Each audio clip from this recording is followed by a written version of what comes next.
Bonjour à toutes et à tous, j'espère que vous allez bien.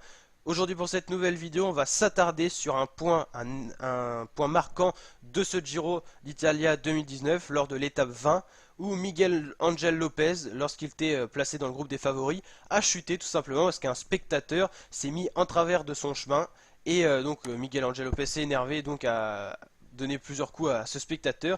C'est compréhensible, la nervosité pour ce genre de coureur qui a perdu du coup du temps dans cette étape.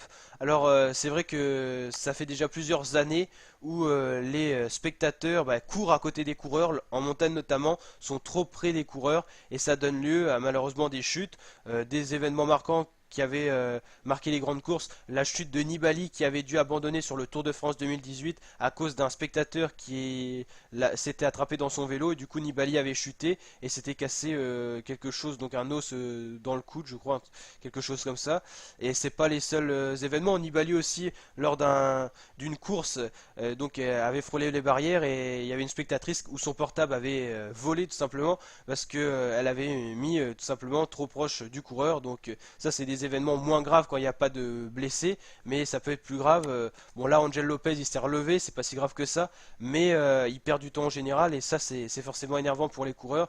C'est vrai que les spectateurs qui courent à côté des coureurs, c'est pas ce qu'il faut faire quoi. Faut quand même se tenir loin. C'est des coureurs qui vont vite, c'est des coureurs quand même même en ascension ils freinent dans les virages tellement ils vont vite. Donc faut se rendre compte quand même qu'il y a de la vitesse, hein. Ils vont aux alentours de 15-20 km/h, ça dépend aussi des pourcentages des cols, mais faut se méfier parce que ça va vite et puis ça peut donner lieu à des chutes assez graves, hein. Et donc là, Angel Lopez s'est énervé et ça paraît assez normal. Il a perdu du temps donc dans cette étape 20. Lui qui avait pourtant lancé les hostilités dès la deuxième ascension de cette étape 20 en faisant rouler son équipe Astana, en lâchant Roglic et Nibali qui sont revenus plus tard. Dommage pour lui qui n'a pas vraiment été récompensé, surtout que dans la dernière étape du contre-la-montre, il a perdu sa 6ème place au profit de Rafał Majka qui a fait un bien meilleur chrono. Donc n'hésitez pas à liker si cette vidéo vous a plu, à vous abonner à ma chaîne YouTube pour d'autres vidéos de ce genre. N'hésitez pas bien sûr à partager en masse ma chaîne et je vous dis à très bientôt pour de nouvelles vidéos. Ciao.